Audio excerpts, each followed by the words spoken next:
Pada malam hari ini kita akan membahas tentang terminologi aurat. Dan sebelum nanti Buya membacakan materi pada malam hari ini, di sana di Zoom meeting sudah ada Profesor Budi Santosa. Selamat malam Pak Prof. Ya, nanti biar kita bisa menyimak dengan Mbak Yeni Wahid nanti. Oke, baik Buya, kita mulai saja pembacaan materi kita tentang terminologi aurat. Mangga dipersilahkan Buya.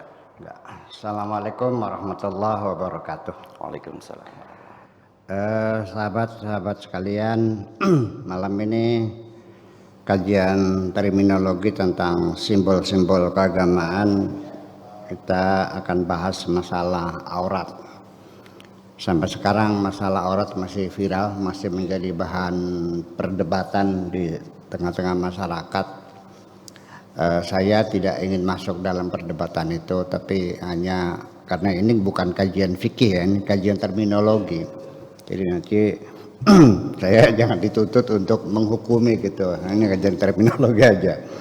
Kemudian yang penting ini kita lagi berbagi kebahagiaan dengan semua sahabat-sahabat kita yang terkurung sudah berminggu-minggu di rumah. Barangkali saja dengan acara kita ini mereka terhibur lah gitu. Mudah-mudahan diterima oleh Allah semuanya. Jadi kata aurat itu berasal dari al-awar. Bahasa Arabnya al-awar. Mbak Yeni sudah masuk Bu ya? Iya. Ya. Aurat ini berasal dari kata al-awar, menjadi aurat. Ya. Assalamualaikum Mbak. Waalaikumsalam warahmatullahi wabarakatuh. Kehormatan sekali saya diundang. Saya temannya Pak, temannya Gus Dur saya. Iya. Iya, Buya, terima kasih saya sudah diundang. Artinya al-awar itu artinya mata yang tidak mampu melihat, mananya. Jadi kata aurat itu dari kata al-awar, al-awar itu ketidakmampuan mata untuk melihat. Sehingga perempuan yang buta disebut al-awra. Lelaki buta disebut al-awar. Psikologi linguistik melihat mengapa disebut aurat. Yang bentukan awalnya dari makna kebutaan, yaitu artinya konotasinya ya tidak layak untuk dilihat atau dipertontonkan, makanya disebut aurat. Kata sinonim aurat dalam bahasa Arab yaitu sau'ah, tetapi maknanya kepada fisik, yaitu kelamin. Kata sau'ah juga berasal dari kata kerja sa'ayasu'u, artinya jelek, artinya buruk. Dalam bahasa lokal juga sama, disebut barang jelek. Kemaluan itu sebetulnya barang jelek. Kalau bahasa aslinya barang blesak, barang elek gitu.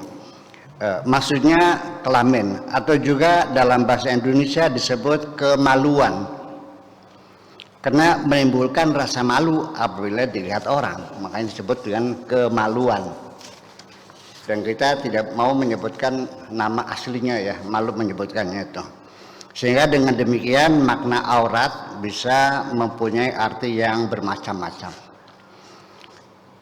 Satu, maknanya kerusakan seperti bolong-bolong di tembok atau barisan tentara yang tidak rapat, ya, terdapat celah-celah. Yang kedua juga dinyatakan untuk apa saja yang mengakibatkan rasa malu apabila diketahui orang lain. Menceritakan keburukan orang sehingga yang bersangkutan merasa dipermalukan, berarti membuka aurat orang. Kemudian yang ketiga, apa saja yang buruk sehingga perlu disembunyikan, itu namanya aurat. Kata aurat sebagai kata sifat, bisa menjadi sifat rumah. Kata sifat aurat itu sebagai kata rumah. Dalam Al-Quran surat Al-Ahzab ayat 13. Bismillahirrahmanirrahim. Wa yasta'dhinu fariqum minhum an-nabiyya yaquluna inna buyutana aurah wa ma hiya bi'aurah in yuriduna illa firara. Artinya sekelompok dari mereka meminta izin kepada Nabi sallallahu alaihi wasallam. Mereka mengatakan rumah kami aurat. Inna buyutana aurah, rumah kami aurat. Padahal tidak aurat. Semata mereka hanya ingin lari dari perang. Catatan dari ilmu nahwu atau sintaksis ini menjadi aneh bahwa antara sifat dan mausuf itu harus sama.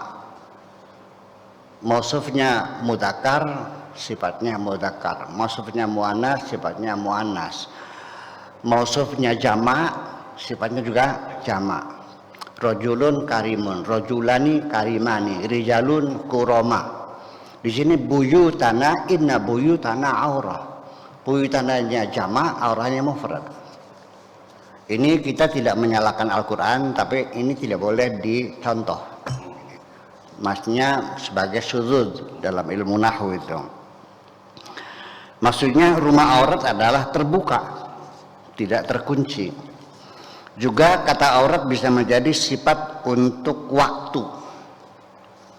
Seperti dalam Quran surat An-Nur 58 yang bunyinya bismillahirrahmanirrahim, ya ayyuhalladzina amanu liyasta'dzinkumul ladzina malakat aymanukum walladzina lam yablughul huluma minkum thalatha marratin min qabli salatil fajri wa hina tad'una thiyabakum min adh-dhahirati wa min ba'di salatil isya thalathu auratin laisa 'alaikum junahun ba'dahunna.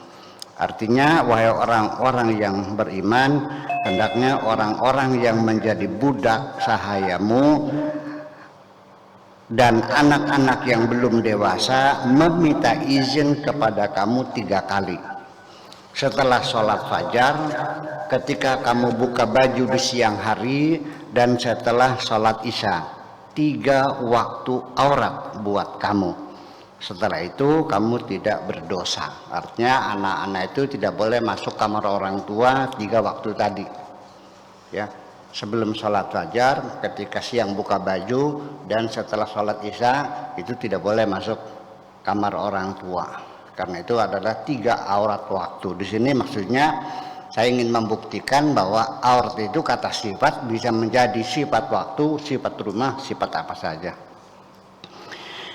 Kemudian ketika kata aurat menjadi sifat manusia, nah sekarang ketika pada manusia, maka perlu dijelaskan lebih lanjut bahwa supaya tidak membingungkan, yaitu dibagi 2. Pertama, aurat dalam beribadah, dan kedua, aurat dalam bermasyarakat. Aurat dalam beribadah juga dibagi 2 lagi, karena aturan yang berbeda atau kalau diizinkan diskriminatif, kalau atau namanya diskriminasi ya. Jadi sini saya mengingatkan bahwa ketika Anda itu ingin menerapkan hukum Islam, Anda tidak akan bisa lepas akan terjadi diskriminasi. Undang-undangnya akan berbeda, budak beda, merdeka beda, laki beda, perempuan beda. Muslim beda, non-muslim beda, bayangkan. Jadi nanti persoalan kesetaraan sebagai warga negara menjadi persoalan sekarang ini. Ada aturan untuk laki-laki dan ada aturan untuk perempuan. Ada aturan untuk budak sahaya, ada aturan untuk orang merdeka. Ada aturan untuk muslim, ada non-muslim. Sehingga telah disepakati bersama seluruhnya itu, seluruh mazhab disepakati sejak zaman dahulu sampai sekarang bahwa aurat perempuan, maksudnya dalam beribadah, untuk perempuan merdeka yang bukan hamba sahaya adalah sekujur tubuh kecuali muka dan telapak tangan. Ini aurat yang disepakati. Dan tidak ada berbeda sampai sekarang, sepakat semua perempuan sekujur tubuh kecuali muka dan telapak tangan. Adapun laki-laki merdeka ataupun budak sahaya, auratnya sama, yaitu dari pusar sampai lutut. Adapun perempuan budak sahaya, auratnya dalam sholat sama dengan lelaki. Perempuan tapi statusnya sebagai budak, auratnya pusar sampai lutut. Sekalipun aurat itu sebagai kata sifat yang fisiknya tidak dapat dilihat, fisiknya tidak dapat dilihat, kecuali dalam pikiran dapat dipahami. Jadi sebagai konsep aurat itu yang tidak bisa dilihat materinya, seperti itu. Seperti sholat juga tidak dapat dilihat. Kita sampai sekarang tidak pernah melihat sholat, dan sholat tidak mungkin bisa dilihat. Jadi yang dapat dilihat adalah orang yang sedang melakukan sholat. Saya melihat Anda melakukan sholat, sholatnya kelihatan enggak? Ya enggak, itu konsep persoalannya, bukan fisik. Sampai definisi sholatnya sendiri masih perlu digugat lagi persoalannya. Sampai sekarang orang belum bisa mendefinisikan sholat. Definisi sholat itu yang populer di kitab-kitab kuning itu af'alun wa aqwalun muftatahatun bitakbir wa muftatamatun bitaslim. Perbuatan-perbuatan, ucapan-ucapan yang diawali dengan takbir dan ditutup dengan salam. Nah sekarang kalau ada orang naik panggung, takbir, Allahu Akbar, takbir, Allahu Akbar, oke? Nah itu saudara-saudara sekalian, kapal udara di talian, wah muter-muter dia tunjuk di sini gitu. Akhirul kalam, sekian saja. Wassalamualaikum warahmatullahi wabarakatuh. Salat bukan itu? Jadi itu bukan definisi, itu namanya deskripsi, ya namanya. Dan juga definisi kalau bisa definisi attraction. Tetapi aurat yang telah disepakati oleh seluruh ulama adalah persoalan kulit. Aurat dalam sholat disepakati, aurat itu maksudnya kulit, yaitu menutup kulit sekujur tubuh kecuali muka dan telapak tangan bagi perempuan, dan menutup kulit dari pusar sampai lutut bagi lelaki. Namun demikian, untuk perempuan budak sahaya bukan persoalan kulit. Nah, di sini juga tetap aurat untuk budak sahaya dalam sholat bukan persoalan kulit. Kenapa? Tetapi status sosial waktu itu berbeda. Di sini ada diskriminasinya.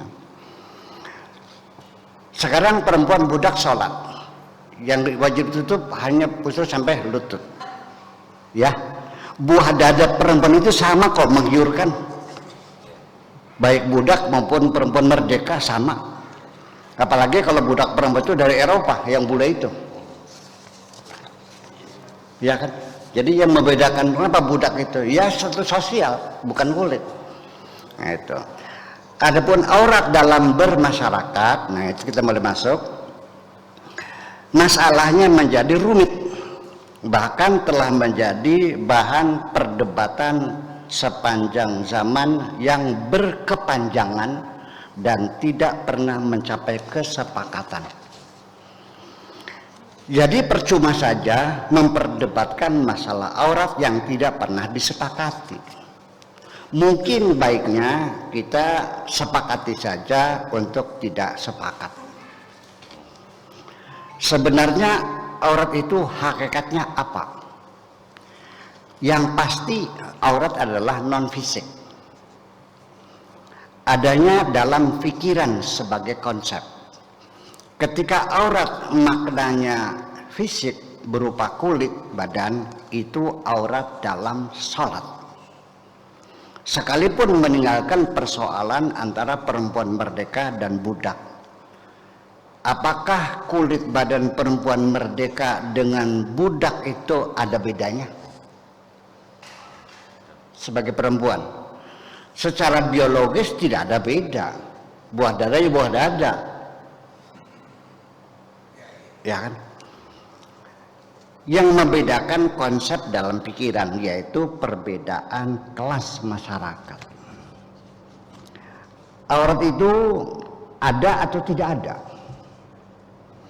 Ketika manusia baru terlahir, coba kita merenung, sudah ada auratnya belum? Bayi lahir, pakai jilbab enggak? Lalu kapan aurat muncul? Ternyata aurat muncul dalam pikiran kita ketika melihat anak perempuan dan anak lelaki, pertumbuhannya tidak sama. Pada anak perempuan lebih cepat daripada anak lelaki. Pertumbuhan aurat secara perlahan hari demi hari, bulan demi bulan, dan tahun demi tahun terus berkembang aurat. Yang tadinya tidak ada lalu muncul perlahan-lahan pada diri manusia. Anak laki-laki umur 10 tahun mandi telanjang di sungai tidak ada masalah. Masih batas, masih pantas karena belum keluar auratnya. Masih lucu. Paling-paling ya kayak melinjo lah, kira-kira begitu. Sedang anak perempuan umur 7 tahun saja sudah tidak boleh keluar dengan telanjang. Aurat terus berkembang sampai usia dewasa. Anak perempuan yang telah mencapai puncak aurat ketika usia 17 tahun. Aurat perempuan antara 40 tahun sampai 50 tahun masih stabil. Mulai dari 50 tahun sampai 60 tahun melandai. Dan dari 60 dan seterusnya mulai terjun bebas. Terjun bebas itu artinya ya udah 40-50 stabil, 50-60 melandai, 60-70 lah terjun bebas. Sampai dinyatakan hilang. Kalau sudah tua auratnya hilang lagi. Sehingga untuk mereka yang sudah tidak ada gairah seksual seperti perempuan jompo, dalam Al-Quran diperbolehkan untuk buka baju. Bukan kata saya, kata Al-Quran. Kalau dia setuju silakan kepada Allah, bukan saya kok. Dengan demikian dapat disimpulkan bahwa aurat itu asalnya tidak ada, lalu berkembang dan terus sampai sempurna, lalu menghilang lagi sedikit demi sedikit. Ketika sudah tidak ada gairah seksual, maka boleh membuka baju. Seperti dalam Al-Quran surat An-Nur ayat 60 yang bunyinya Bismillahirrahmanirrahim, wal qawaidu minan nisa'i allati la yarjuna nikaha falaysa 'alaihinna junahun an yada'na thiyabahunna ghaira mutabarrijatin bizinatin wa an yasta'fifna khairul lahunna wallahu sami'un alim. Shadaqallahul azim, yang artinya perempuan-perempuan jompo, al-qawaid dari perempuan jompo yang sudah tidak ingin kawin, tidak ada gairah seksual, tidak berdosa mereka membuka baju dengan tidak bermaksud menampilkan perhiasan. Namun demikian mereka tetap menjaga diri, maka itu lebih baik. Tetapi kalau sudah tua tetap berpakaian rapi, itu lebih baik. Sesungguhnya Allah Maha mendengar, Maha mengetahui. Itu artinya hal yang paling penting untuk dicermati yaitu apabila mereka perempuan-perempuan yang sudah tua itu ingin tetap tampil anggun dan berwibawa, itu adalah lebih baik. Boleh buka baju, tapi kalau tetap pakai baju, tetap anggun, tetap rapi, itu lebih baik. Wa an yasta'fifna khairul lahunna. Berarti persoalan aurat bukan persoalan kulit atau persoalan pakaian. Ini yang perlu kita ambil kesimpulannya. Bukan persoalan kulit dan bukan persoalan pakaian, melainkan persoalan moral dan wibawa. Jadi wilayah aurat dalam bermasyarakat itu bukan di sekitar kulit dan pakaian, melainkan berada di pusaran moral, kewibawaan, keanggunan, kepantasan, kelayakan, keselamatan, kenyamanan, dan apapun yang dapat memberi jarak aman dengan munculnya gairah seksual yang menjadi peluang perzinahan. Itu maksudnya. Sehingga saya tidak menerimakan ketika orang mengatakan istri-istri kiai zaman dulu masuk neraka karena tidak menutup aurat, pakai kudungnya juga transparan, ya kan, dari sutra, kemudian pakai tapih, kain sinjang, dibiron lagi, bajunya kebaya dari brukatnya berwarna putih, BH-nya berwarna merah, kelihatan nggak? Tetapi waktu itu kan kita terima sebagai pakaian kebesaran istri kiai. Lalu persoalannya apa? Masa kita katakan saya masuk neraka semua karena buka aurat? Nah ini jadi persoalannya. Jadi ya itu. Jadi kembali lagi bahwa sehingga sekalipun kulitnya tertutup rapat sekujur tubuh, tetapi karena pakaian yang dikenakan sangat ketat, pakai thread, pakai pullover yang ketat, ya, sama sekali tidak menutup aurat. Kulitnya tertutup tapi auratnya tidak tertutup. Dari mana? Kenapa? Karena kita bersahwat, kita bergairah, merangsang kita. Jadi aurat tidak bisa ditutupi dengan kain dong. Kulit tertutup rapat, bajunya longgar, oke? Tadi bajunya ketat ya, bajunya longgar, tetapi gerak-geriknya erotis, juga tidak menutup aurat, sehingga aurat lebih dekat dengan tingkah laku daripada kulit. Bila lelaki bagaimana? Dengan pundak kekar, dada yang bidang, dalam sholat bukan aurat, pusar, lutut tertutup, sholat Anda sah. Tetapi dalam bermasyarakat menjadi aurat, ya, harap ditutup. Barangkali banyak perempuan yang jatuh pingsan. Paham maksud saya? Rambut perempuan yang lebat harus lebat, berkilau, juga aurat bila menggoda mata lelaki.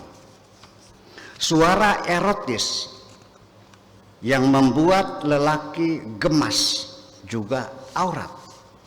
Tidak boleh ikut musabaqah tilawatul Quran, karena nanti dewan jurinya tidak jujur memberi nilai. Walhasil apapun yang dapat menimbulkan gairah seksual adalah aurat. Jadi ringkasnya, perempuan harus tahu diri saja, jangan menggoda itu. Tetapi lelaki juga harus menjaga moral, menjaga otak, jangan kotor. Tapi sayang ada salah paham ketika Allah berfirman, yang artinya katakanlah kepada orang-orang beriman hendaknya menutup mata. Bunyi Al-Qur'annya Bismillahirrahmanirrahim, qul lil mu'minina yaghuddu min absarihim. Katakan pada orang beriman supaya menutup matanya. Sebenarnya kata absar jamak dari basar, bukan mata kepala, tetapi maksudnya otak. Jadi pikirannya jangan kotor atau ngeres, sehingga fenomena buang muka ketika berpapasan dengan perempuan itu bentuk etika yang paling hebat menurut mereka. Nggak tahu ilmu dari mana itu buang muka itu. Ya, ini dalam kurung pengalaman pribadi saya ini masukan. Saya pernah menegur santri perempuan yang menghadap saya untuk satu keperluan. tetapi wajahnya menghadap utara, tidak menghadap saya. Saya tanya, kamu belajar dari siapa? Berbicara dengan saya tapi kamu menghadap utara tuh. Tidak dikira itu moral seperti itu. Jadi ngomong mukanya ke sana. Nggak tahu etika dari mana itu tuh. Salah paham. Ya kudu min absorim itu artinya mengendalikan pikiran kita. Jangan ngeres dong. Itu aja, bukan waduh cilaka. Masa ketemu mukanya tuh paling muka. Ini gimana sih? Ya, iya. Basar tuh lain dengan ainun. Kalau ainun itu bang mata, kalau basar tuh bukan ini pikirannya itu. Terakhir, karena aurat itu sebagai kata sifat, maka pasti cakupannya sangat relatif sampai tak terhingga. Kemudian dari sisi orangnya, kecantikan dan daya tarik sangat berbeda antara yang satu dengan yang lain, sehingga aurat seorang tidak sama, seluruh dunia nggak sama aurat itu. Yang cantik pasti auratnya lebih besar, yang cacat bahkan tidak ada auratnya, sudah niat lepra, udah rambutnya kayak kelenteng lagi, ya hitamnya kayak silit dangdang lagi, tidak ada auratnya sama sekali. Hanya saja dalam beribadah ada standar yang sama, yaitu jami'u badaniha ma'adal wajh wal kafain. Itu dari sisi aurat sebagai kata sifat sangat relatif sekali, sehingga dalam terminologi dinyatakan bahwa kata sifat itu tidak bisa didefinisikan. Ini kita kajian terminologi. Sampai matamu pecah, lidahmu sobek, nggak akan bisa menerangkan aurat itu apa, karena itu kata sifat. Merah itu sifat. Sok buat definisinya apa sifat? Ada berapa macam warna? Ya bermiliar-miliar, bertriliun warna merah dan tidak akan pernah ada yang sama. Jadi tidak bisa dikata sifat itu tidak bisa didefinisikan. Yang bisa hanya dideskripsikan secara atraktif. Apa merah tuh? Merah itu seperti ini. Tuh, udah selesai. Merah itu seperti apa? ya, seperti apa lagi merah sini? Kayak korek lah. Ini, ya, ini bukan ini pink namanya itu. Oke. Kemudian yang menerima sifat atau mausufnya, yaitu manusia, sangat subjektif, sama dengan tak terhingga kali tak terhingga. Hasilnya setelah kita bersepakat untuk tidak sepakat, masing-masing menjalani kehidupan sesuai dengan pemahaman kali keyakinan sama dengan public opini. Betul. Ya, pemahaman dikalikan keyakinan, hasilnya public opini. Ya, public opini umat Islam tentunya. Kaidahnya begini, maro'ahul muslimuna hasanan fahuwa hasanun. Artinya apa yang dilihat oleh umat Islam sebagai sesuatu yang baik, maka itu adalah baik. Terima kasih. Assalamualaikum warahmatullahi wabarakatuh. Waalaikumsalam warahmatullahi wabarakatuh. Terima kasih Buya atas pembacaan materi tentang terminologi aurat. Selanjutnya kita sapa di Zoom Mbak Yeni. Assalamualaikum. Waalaikumsalam warahmatullahi wabarakatuh. Alhamdulillah sehat Mbak Yeni ya.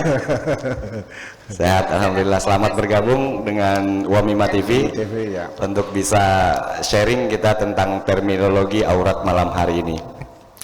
Baik Mbak Yeni, tadi Buya sudah memaparkan terminologi tentang aurat secara bahasa dan secara agama, spiritual. Nah, menurut Mbak Yeni apa tanggapan Mbak Yeni definisi aurat secara sosial yang lazim di masyarakat kita, wabil khusus di Indonesia? Mangga, silahkan Mbak Yeni. Terima kasih. Assalamualaikum warahmatullahi wabarakatuh. Waalaikumsalam warahmatullahi wabarakatuh.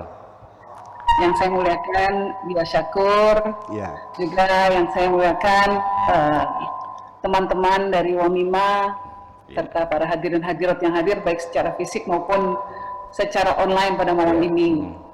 Pertama-tama saya mengucapkan terima kasih yang tidak terhingga karena sudah diundang hadir untuk bisa bertatap online, tatap muka tapi secara online dengan Buya Syakur yang menjadi favorit saya. Boleh dong, walaupun boleh. sebagai Terima kasih. ikut mengagumi Buya ya. Iya, dan apalagi malam ini, ya, saya merasa mendapatkan pembelaan. Luar biasa. Merasa mendapat pembelaan karena sering sekali saya itu dibully dengan cara saya berkerudung. Seolah-olah karena saya bukan bukan seorang muhajabah, jadi bukan nggak pakai hijab dengan cara yang biasa. Seolah-olah dianggapnya kurang muslimah. Itu sering sekali saya dapatkan ungkapan-ungkapan, komentar-komentar semacam itu. Namun yang menarik, ketika saya ini kelayapan kemana-mana, ke negara-negara di dunia, kalau saya pergi ke Timur Tengah misalnya, maka cara saya berkerudung begini malah justru dianggap menarik oleh perempuan-perempuan di Timur Tengah. Bahkan kadang ditanya, belinya di mana? Begitu cara kerudungannya. Dan yang orang-orang yang laki-laki juga sama, berinteraksi biasa dan tetap menunjukkan penghormatan kepada saya. Nah, yang menarik lagi adalah dimensi yang berbeda ketika saya pergi ke belahan dunia yang lain, di dunia barat. Yang namanya kerudung punya makna yang sangat berbeda. Bahkan konotasinya adalah sosial politikal. Jadi sosial politis. Dianggap sebuah simbol identitas, dianggap sebagai sebuah bentuk yang mungkin berbeda dari apa yang mereka temui sehari-hari, dan dianggap kadang oleh mereka dianggap sebagai simbol simbol penindasan terhadap perempuan. Jadi di barat itu seperti itu yang sering saya temui. Tidak jarang kalau saya masuk di airport, di imigrasi di sebuah negara non-muslim, negara barat, maka biasanya diminta untuk keluar dulu sebentar, diinterogasi. Bisa juga diperiksa. Kalau yang lainnya melenggang, saya diperiksa. Nah, jadi ada diskriminasi semacam itu yang saya rasakan. Setuju. Karena jilbab dianggap sebagai sebuah simbol politis, simbol kultur, simbol simbol identitas, simbol agama ya. Nah, artinya banyak sekali makna yang sebetulnya bisa kita sematkan kepada hijab, ya, bukan cuma sekedar makna religi saja. Nah, mungkin kalau buat orang semacam saya yang ini tentu saya tentang, ya, tentu saya tentang bahwa jilbab atau kerudung dianggap sebagai bentuk penindasan terhadap muslimah. Seorang muslimah kalau di barat konotasinya itu dianggap dia dipaksa untuk berjilbab, dia dipaksa oleh laki-laki dalam rumahnya, laki-laki dalam keluarganya, biasanya begitu anggapannya. Dan dia bukan orang perempuan yang punya pikiran sendiri biasanya. Nah, sampai pernah ada cerita, Bu, ya, saya pernah baca kisah di sebuah berita di Amerika. Ada seorang wajabah, seorang muslimah masih muda mengelamar pekerjaan di sebuah toko pakaian. Nah, berhubung dia pakai jilbab, dia nggak dapat pekerjaan itu. Padahal cuma jualan baju aja, ya, sebagai sales. Nah, dia nggak terima. Dia merasa bahwa dia nggak dapat kerjaan ini karena jilbabnya. Lalu kemudian dia nuntut ke pengadilan. Nah, kebetulan di Amerika itu orang tidak boleh didiskriminasi karena keyakinannya, karena agamanya. Orang harus diperlakukan setara, orang harus diperlakukan sama di depan hukum. Akhirnya dia nuntut dan dibela oleh lawyer-lawyer atau pengacara-pengacara yang kebanyakan adalah non-muslim, malah nggak ada muslimnya, non-muslim yang bantuin dia. Dilalah malah menang, dapat uang kompensasi sebesar 20.000 US dolar atau ya mungkin sekitar 350 juta lah sekarang, lumayan lah, apalagi zaman corona ya. Nah jadi itu cerita-cerita yang menunjukkan bahwa banyak sekali makna yang disematkan kepada jilbab, bukan cuma sekedar sebagai sebuah identitas keagamaan. Di Indonesia juga sama. Ini dianggap dianggap simbol dari identitas kelompoknya. Kalau jilbabnya begini berarti orang NU atau orang Muhammadiyah, kalau jilbabnya begini berarti apalagi kelompok lainnya.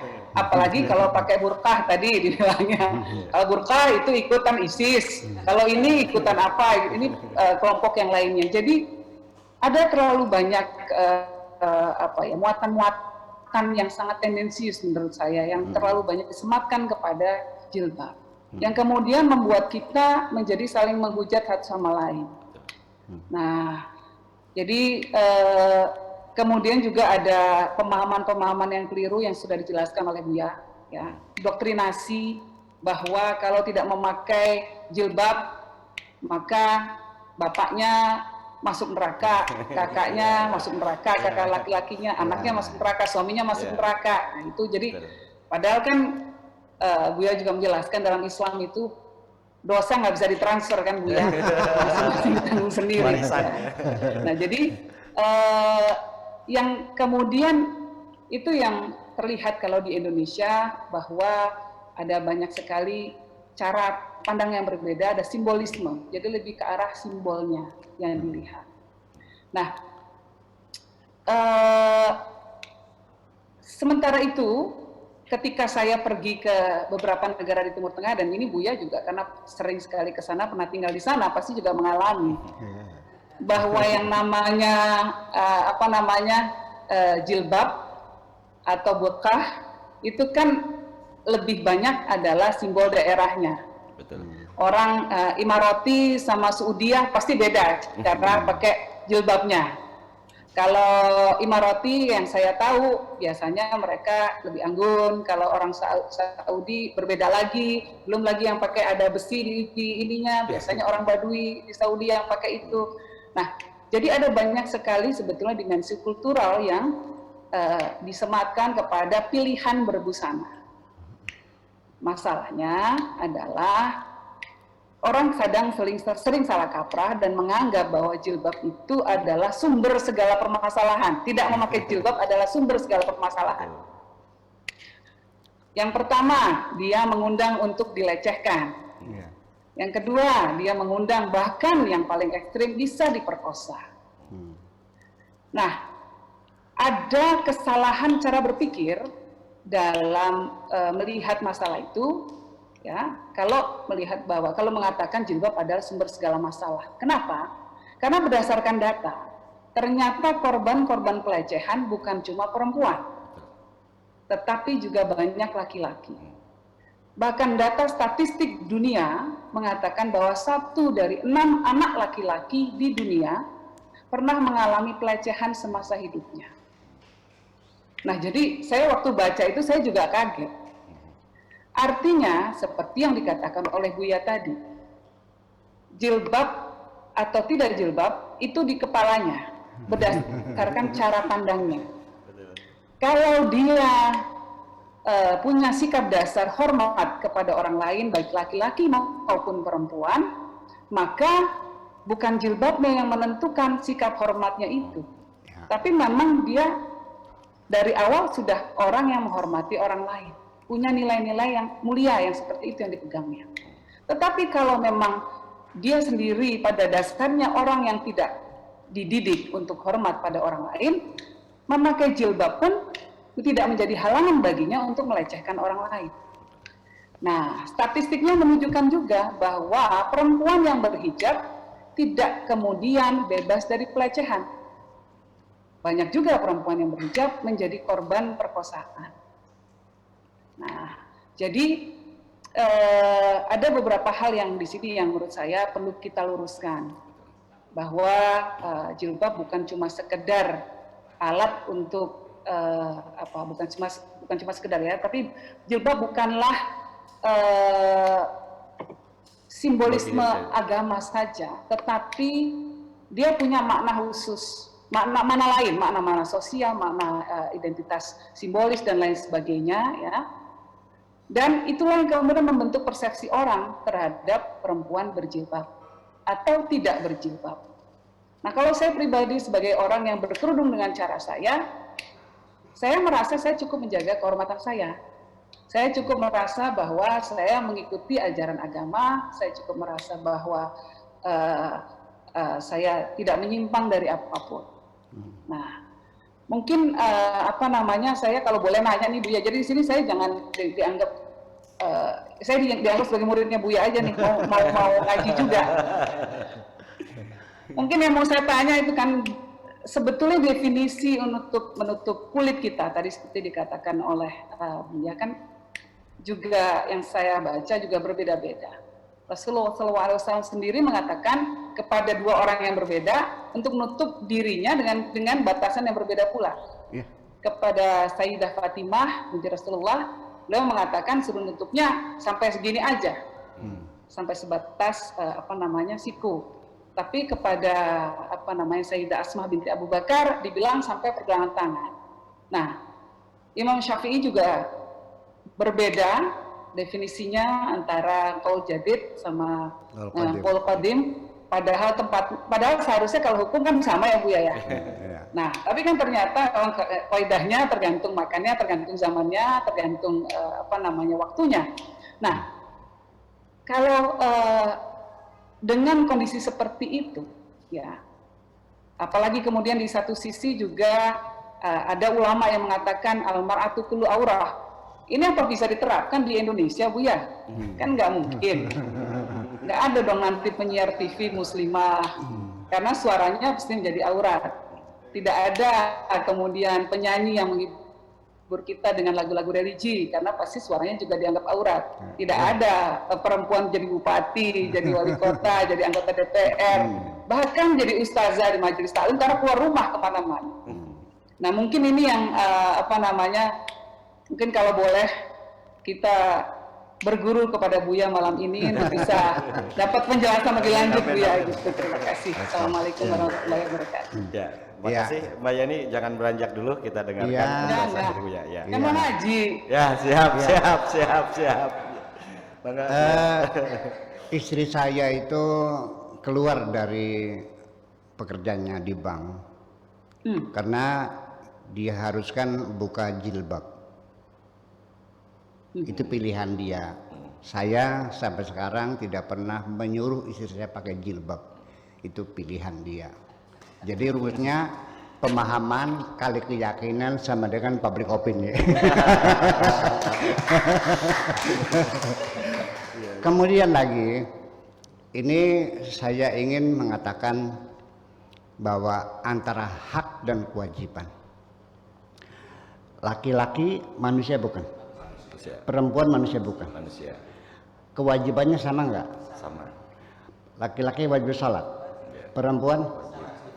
Laki-laki wajib cari ilmu, perempuan wajib haji, laki-laki wajib zakat, perempuan wajib haji. Ketika kewajibannya sama, kenapa haknya berbeda? Nanti kita bicarakan. Dan kemudian saya 20 tahun di Timur Tengah dan di Eropa, saya tahu semua. Saya melihat bahwa perempuan di Eropa terhormat. Di sana tidak ada pelecehan tuh, yang dijibitin bokongnya gitu, dikata-katanya, nggak ada, sopan sekali. Tetapi kenapa di negara-negara Islam yang katanya memuliakan perempuan, sepanjang jalan perempuan dilecehkan? Ini nanti akan kita bahas secara khusus kapan kita ketemu, kalau diseminarkan. Iya, kita mencari akar masalahnya apa. Kemudian persoalan jilbab identitas atau tidak. Kita ingat dulu Presiden Prancis Sarkozy itu melarang di sekolah-sekolah Perancis tidak boleh menggunakan simbol-simbol agama. Artinya, karena di situ tidak ada kehangatan dalam pergaulan, ada pemisahan macam itu, maka pemerintah Prancis melarang anak sekolah menggunakan simbol-simbol agama. Termasuk di dalamnya tidak boleh pakai kalung salib. Yang muslim tidak boleh pakai jilbab. Mungkin masih ingat ya, ini protes dunia Islam kepada Perancis. Kata Sarkozy mengatakan, kami tidak melarang jilbab. Yang kami larang bukan jilbab, bukan kalung salib. Simbol-simbol agama yang menyebabkan siswa tidak akrab. Lalu umat saya mengatakan bahwa jilbab itu bukan simbol tapi syariat. Itu mereka misalnya gitu. Ini. Kemudian lagi kita bicara jilbab. Sebetulnya pakaian jilbab kita tidak kenal di negeri kita ini. Nggak ada orang pakai jilbab tuh. Kudung namanya itu. Ya. Sejak kapan jilbab? Sejak Imam Khomeini kembali dari perantauannya di Perancis, kembali menumbangkan Raja Pahlavi.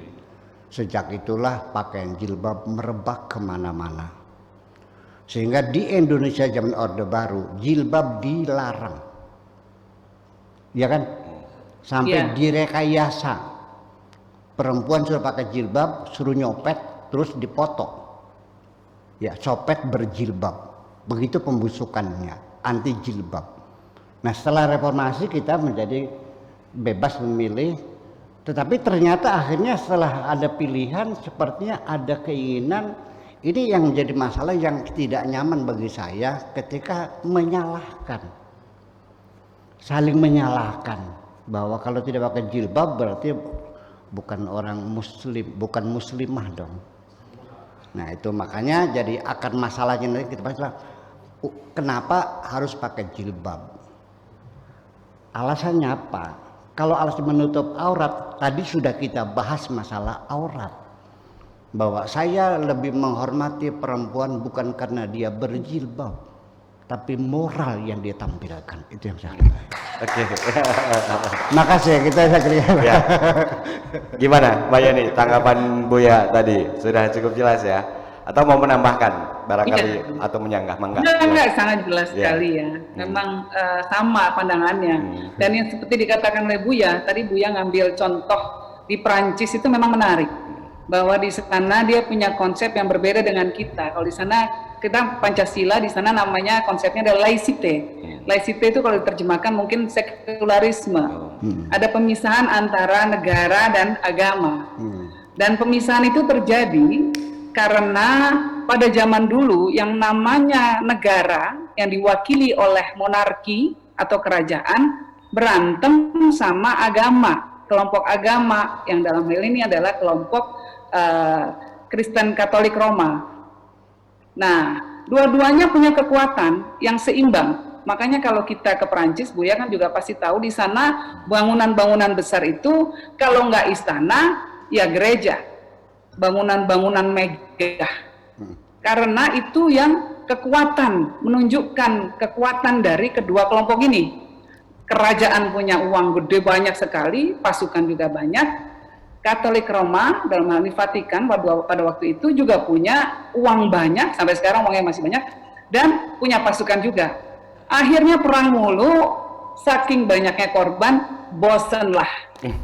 Bosan, akhirnya kemudian diambil kesimpulan, udah deh, nggak usah pakai agama-agamaan lagi di ruang publik. Ditaruh aja di ruang pribadi. Nah, ketika agama ditaruh di ruang pribadi, tidak boleh ditunjukkan ke ruang publik. Mereka mengatakan bahwa ya ini untuk menjadi terdiskriminasi kan Bu ya? Semua pemeluk agama tidak bisa mengekspresikan ekspresi agamanya. Yang Muslim kalau mau jadi misalnya jadi bidan atau jadi guru di sekolah-sekolah publik, dia harus copot, yang Muslimah harus copot jilbabnya. Yang Kristen Katolik kalau dia pakai salib jadi dokter di rumah sakit, maka dia harus copot salibnya. Yang Yahudi juga harus copot kipanya, looknya, ya kan? Nah, kalau cuma sekedar tampilan fisik, mungkin sebagian orang masih bisa ngakalin. Perempuan muslimah di Prancis tampil dengan mode fashion. Rambut tetap tertutup tapi gayanya beda-beda. Bisa pakai topi, bisa pakai segala macam lah. Beda, bisa pakai baret dan lain sebagainya. Nah, yang jadi korban banyak sebetulnya malah justru adalah anak-anak Yahudi. Kenapa? Karena anak-anak Yahudi itu, karena di Prancis itu ulangan atau ujian, hari ujiannya adalah hari Sabtu. Hari Sabtu buat orang Yahudi adalah hari Sabat, hari suci mereka, di mana mereka harusnya di rumah aja zikir doang, nggak ngapa-ngapain, zikir ala mereka, nggak melakukan tindakan apa-apa, berdiam diri, nyalain listrik nggak bisa, main HP yang mana boleh, jalan keluar aja nggak boleh. Ini anaknya harus diantar ke sekolah, anaknya harus belajar, nyalain mobil, kunci mobil dan lain sebagainya. Pada protes semua nuntut ke pemerintah agar hari untuk anak-anak Yahudi dibebaskan dan boleh ngambil ulangan hari berbeda, ngambil ujiannya harinya berbeda. Kalah di pengadilan karena pemerintah mengatakan nggak bisa. Pokoknya kalau urusan agama, urusan lu. Kalau mau ikut aturan kita begini. Nah, ini kadang-kadang saya sering sekali bicara soal ini, terutama kepada anak-anak muda, untuk menunjukkan bahwa kita ini kadang-kadang overnikmat, Buya. Kita tidak mensyukuri kondisi di Indonesia. Demokrasi kita yang berdasarkan Pancasila justru memastikan bahwa pemerintah justru memfasilitasi umat beragama untuk bisa beribadah dengan baik. Gubernur datang ke Maulidan, Presiden hadir ke Isra Mi'raj, Bupati bangunin gereja, orang mau sholat Jumat sampai meluber ke jalan-jalan boleh-boleh aja. Nah, apalagi kalau hari raya agamanya apapun, semuanya ikut libur. Natal kita libur, Nyepi kita libur, semuanya libur. Nah, ini nikmat yang kadang-kadang tidak kita syukuri, bangsa Indonesia tidak mensyukuri karena nggak pernah tahu bahwa di negara lain justru menjadi orang beragama itu susahnya setengah mati.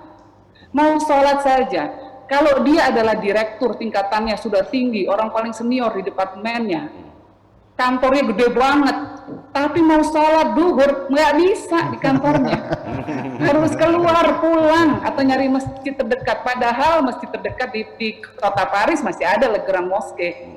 Le Grand Mosquée itu adalah sebuah masjid yang dibangun oleh pemerintah Prancis untuk menghargai prajurit Aljazair yang telah tewas untuk membantu Prancis. Dibikinin masjid. Nah, tapi cuma satu. Bayangin, udah direktur, kalau di sini mah enak aja sholat di ruangannya, di sana tidak bisa. Ini kadang-kadang nikmat yang tidak pernah kita syukuri, Buya. Jadi saya senang sekali Buya ngambil contoh Prancis, itu cocok banget sama yang saya pelajari. Udah sejalan banget deh. Malam ini kita berbagi kebahagiaan. Alhamdulillah kalau ini bahagia malam ini bersama kami. Kemudian saya ingin, karena ini sampai jam 10 ya Pak, sudah sangat sibuk Pak Jani, jadi pada akhirnya saya ingin mengatakan begini.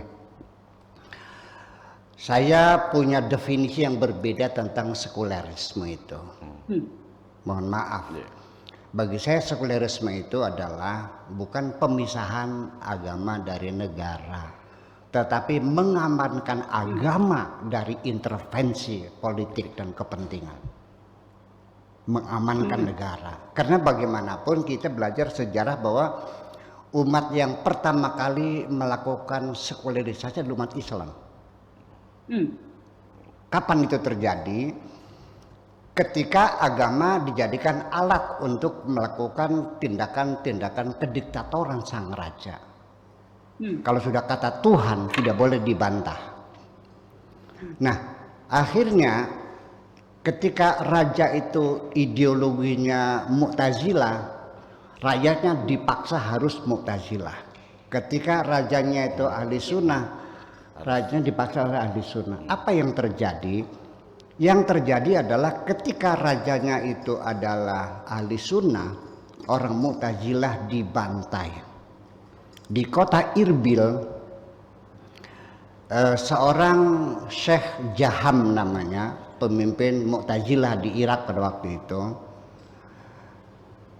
Sang raja khutbah Idul Adha yang isinya bahwa, wahai rakyatku, setelah saya selesai khutbah silakan binatang-binatang ternak yang akan dijadikan korban boleh dipotong. Saya juga hari ini Idul Adha punya korban khusus, kepalanya Syekh Jaham Mu'tazilah. Turun dari mimbar, dikewer kepalanya, dipotong di tengah lapangan, ditindas Mu'tazilah. Korbannya sekitar 10.000 kaum rasionalis pada waktu itu. Kemudian ketika yang jadi raja Mu'tazilah, ahli sunnah juga ditindas. Kasus yang diangkat tentang interogasinya seputar Al-Quran itu makhluk atau ghairu makhluk. Quran itu makhluk atau bukan makhluk. Mu'tazilah mengatakan Quran makhluk, ahli sunnah bukan makhluk. Termasuk Imam Syafi'i diinterogasi, Abu Hanifah juga dipenjara sampai mati, diracun di penjara. Imam Hambali juga dicambuk di tengah lapangan. Orang-orang besar itu dicambuk oleh Mu'tazilah. Hanya Imam Syafi'i itu selamat karena dia cerdas. Ketika ditanya raja, wahai Syafi'i, Quran itu makhluk atau bukan? Imam Syafi'i cerdas dia nih. Kalau bilang makhluk dia selamat ya. Tapi kan nanti di akhirat dia kena hukumannya. Kalau bilang bukan makhluk di akhirat selamat, tapi dia dipenjara juga nantinya. Jadi dia menjawab dengan mengacungkan 4 jarinya ini. Pertama menunjuk jari kelingking, ya Amirul Mukminin, inna Taurata wal Injil wal Zabur, ya kan, wal Quran hadhihi kulluha makhluqah. Ini semuanya makhluk katanya. Dari ini adalah makhluk. Selamat dia. Ya itu.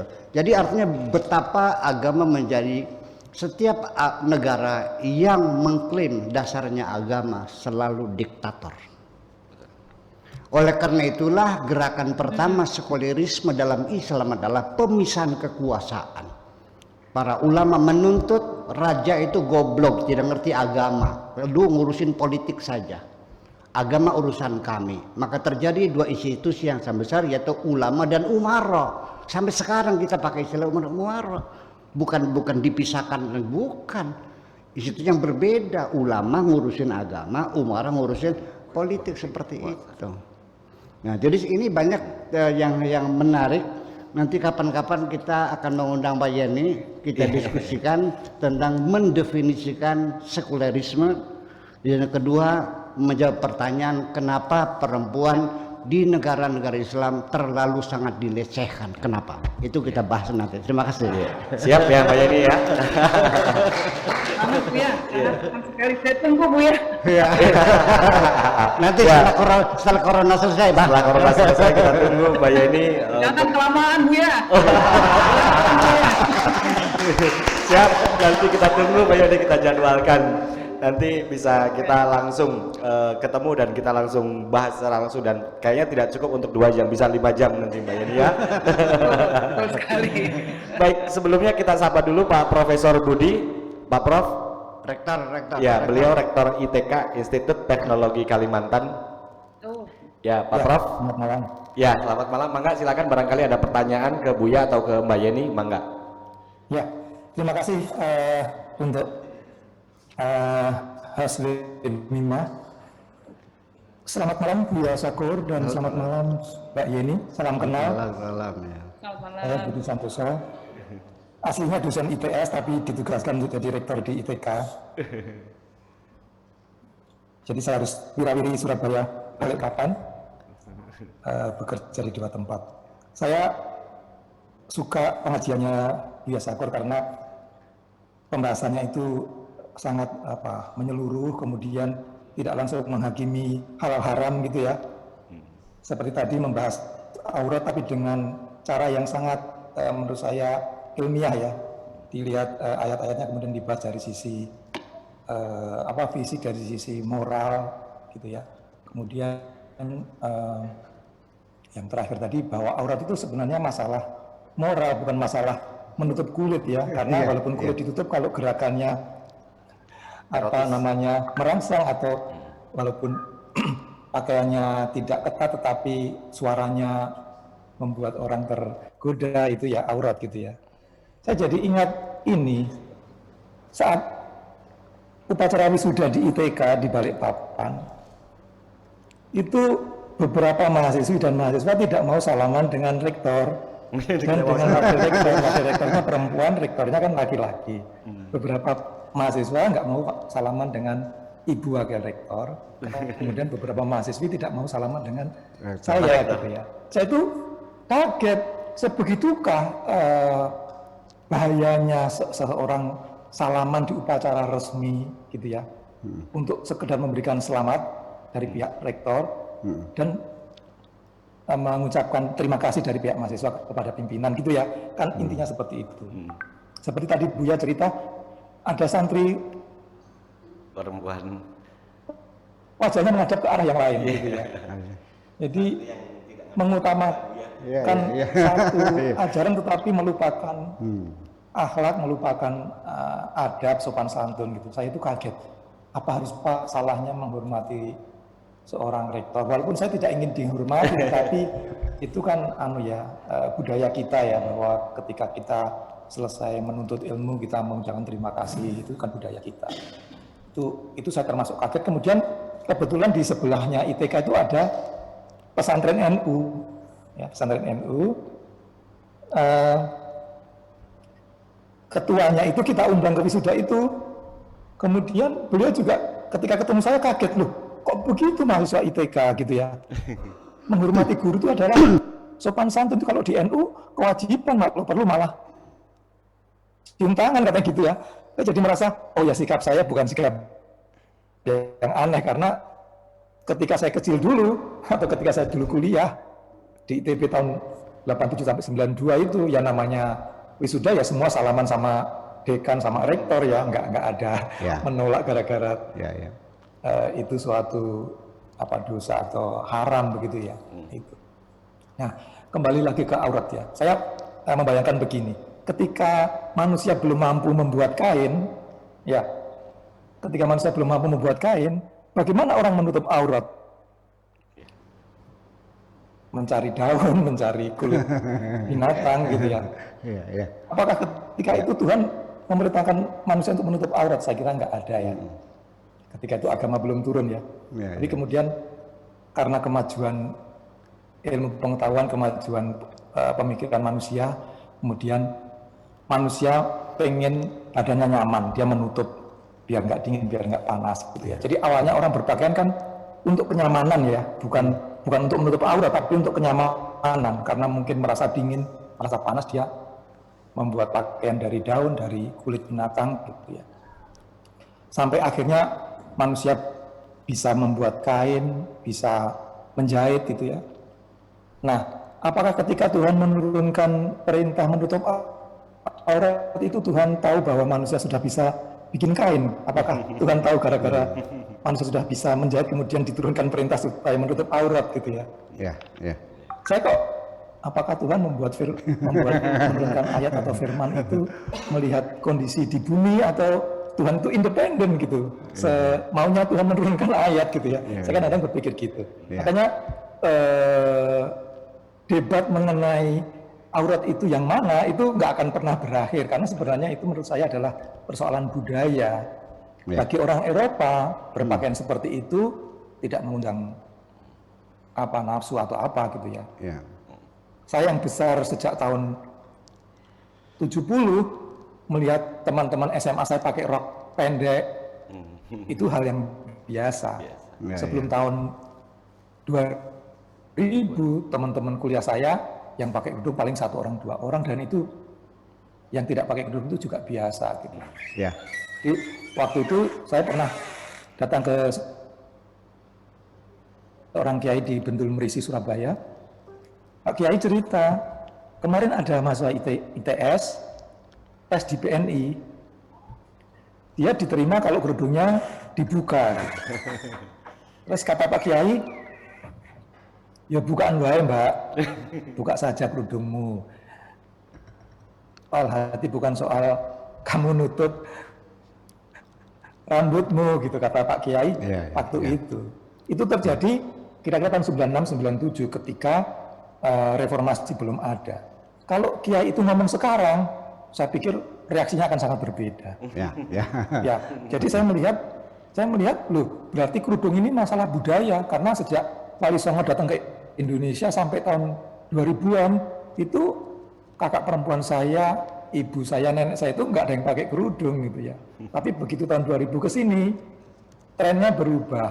Nah, jadi ketika kita bicara aurat, akhirnya kita mesti bicara soal kerudung. Dan ternyata persepsi orang, interpretasi orang terhadap ayat itu berkembang ya. Dulu begini, sekarang begini gitu ya. Nah, yang sulit dipahami kadang kalau kita ngomong begini itu terus marah-marah, terus menuduh ini begini. Nah, diskusi kita tadi dengan Buya Sakur dengan Mbak Yeni tadi, menurut saya diskusi yang langka, orang membicarakan mengenai kerudung sana yang terbuka, yang dengan guyon itu, jadi kita justru mendapat manfaatnya gitu ya, tidak dengan cara menghakimi atau dengan marah-marah yang nggak pakai kerudung itu begini, yang kerudungnya kurang ini tuh masuk neraka. Itu diskusi-diskusi yang selama ini berkembang sangat intens di media sosial. Jadi setiap kali ngomong tentang kerudung selalu berakhir dengan mencaci maki. Saya mikir kalau begini caranya Indonesia itu nggak akan maju. Indonesia nggak akan maju. Saya pernah baca buku 800 ayat di Quran ngomong tentang fenomena alam yang mestinya ditindaklanjuti oleh para ilmuwan, dan hanya sekitar 160 ayat ngomong tentang fikih. Tetapi ratusan tahun ulama Islam itu ngomong tentang fikih terus. Iya, jarang kiai seperti Buya Sakur ini meninjau sesuatu dari ilmu pengetahuan, itu jarang. Selalu ngomongnya hitam putih, haram halal, surga neraka. Buya Sakur nggak pernah ngomong neraka. Saya ingat dulu ada ketua Muhammadiyah ya, 80-an itu yang tidak pernah ngomong tentang neraka, dia ngomongnya tentang yang kebaikan-kebaikan saja. Karena kalau ngomong neraka kok kesannya Tuhan itu sangat kejam gitu ya. Nah, jadi itu tadi ratusan tahun kita selalu ngomong fikih dan nggak ada habisnya. Habisnya selalu kita menyalahkan pihak lain yang tidak sejalan dengan fikih yang kita anut. Nah, jadi saya senang yang saya ingat, jadi aurat itu masalah moral, bukan masalah kulit. Gitu ya. Jadi ditutupi seperti apa, kalau pikirannya ngeres, ya dia akan tetap ngeres. Saya kira tanggapan saya seperti itu. Jadi saya berterima kasih tadi banyak sekali ilmu dari. Mangga dipersilakan Buya dulu. Saya hidup di Amerika 8 tahun dan saya mengalami bagaimana hidup di negara sekuler yang tadi didefinisikan oleh Buya Sakur mestinya adalah bukan pemisahan tetapi mengamankan ya. Betul. Kalau saya melihat di Amerika itu agama diserahkan pada warganya. Jadi negara melihat warganya itu sebagai orang yang sudah dewasa. Jadi tidak perlu diatur-atur, tidak perlu campur tangani gitu ya. Tapi ketika agama itu mengganggu ketertiban, negara akan hadir. Saya kira praktek-praktek seperti itu mungkin perlu ditiru ya. Jadi negara jangan terlalu ikut campur tangan. Dewasa. Jadi kalau di Amerika kita bangun masjid ya harus bayar listrik seperti rumah, bayar air seperti rumah. Jadi akhirnya jamaah masjid itu tahu maknanya hemat, tahu maknanya efisiensi gitu ya. Kalau di sini karena dapat tarif khusus, semua dibayar dengan infak, akhirnya nggak ada orang di masjid AC tetap nyala, kipas tetap nyala, tidak tahu makna hemat air, hemat listrik, itu nggak tahu. Jadi sekularisme di satu sisi saya kira ada positifnya juga ya, membuat umat jadi dewasa gitu ya, tidak terus didulang disuapin oleh negara. Saya kira begitu. Terima kasih. Buya Sakur, mohon maaf kalau ada kata yang kurang berkenan. Terima kasih Pak Profesor, Mbak Yani. Ini sebetulnya begini, tadi kan pakaiannya dari kulit, memang betul sih. Waktu itu kan belum ada tinta, belum ada pulpen, belum ada mesin tik, belum ada apa-apa kok. ya, masih sebagai jitang atau gypsy ya, berpindah-pindah, nomaden ya. Dulu orang-orang Arab itu di Jazirah Arab itu, baik laki perempuan itu belum kenal pakai celana dalam tuh. Sejak kapan perempuan pakai celana dalam? Ceritanya begini, ada seorang pedagang Persia perempuan ya, sedang naik onta, ontanya terkilir di pasar tuh sampai dia terjatuh, terlentang. Nah, orang Arab tuh menutup mata barangkali terbuka auratnya. Ternyata tidak. Pakai celana dalam. Itu baru pertama kali pengenalan orang Arab tentang celana dalam karena ada perempuan Persia terjatuh, ternyata sih terbuka.